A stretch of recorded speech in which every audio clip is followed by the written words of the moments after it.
Thank you, Mr. Chairman. Dr. Smith, in July of 2020, President Trump issued an executive order overhauling the federal government's hiring practices to prioritize skills over college degrees. From a private sector perspective, can you describe what was meaningful about that executive order? Maybe talk about some of the lessons learned. Thank you for the question, Representative Banks. I don't know that I can speak to the specific results of the change in the legislation from President Trump. We have seen a shift over time from less organizations demanding college degrees. I don't know that I have a good answer for the real outcome. From your perspective, did it appear to make a difference? If it was July of 2020, I suppose there wasn't that much time that it was in effect, although it appears that the Biden administration has kept the executive order in place from my perspective. I don't know if the rest of you would agree with that, but it appears that that was a pivot point and a change that one thing that this administration kept into effect from the last. Is that anybody else?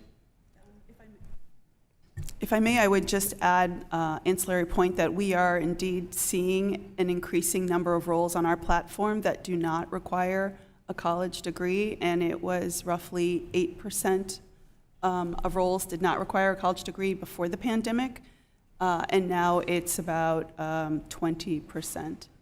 So it is increasing. Anybody else?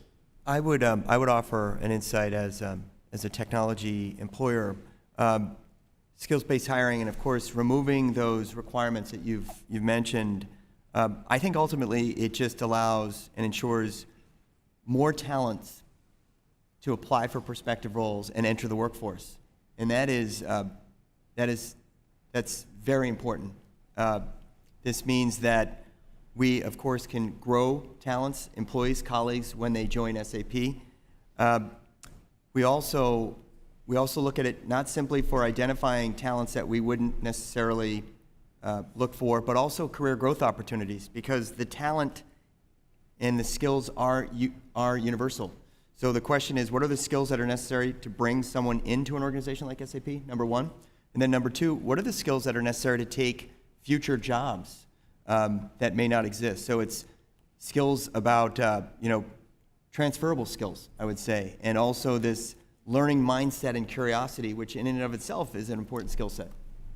I mean, the reason I ask, is because oftentimes the private sector follows public sector and decisions like these, and this appears to be a very significant change from the last administration. This administration has kept in effect that the private sector is following. I think that's what you're describing, you're agreeing with. Dr. Kimbrough, does LinkedIn have a public sector division within the company that talks about hiring practices? And thank you, Congressman Banks.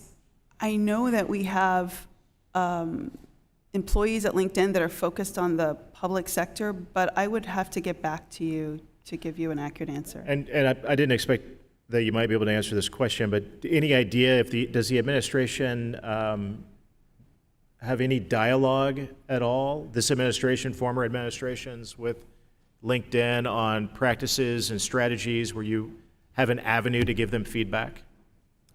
So I think I would have to follow up with you on that, or have our team follow up with you on that. Yeah, that's fair. That's all I have.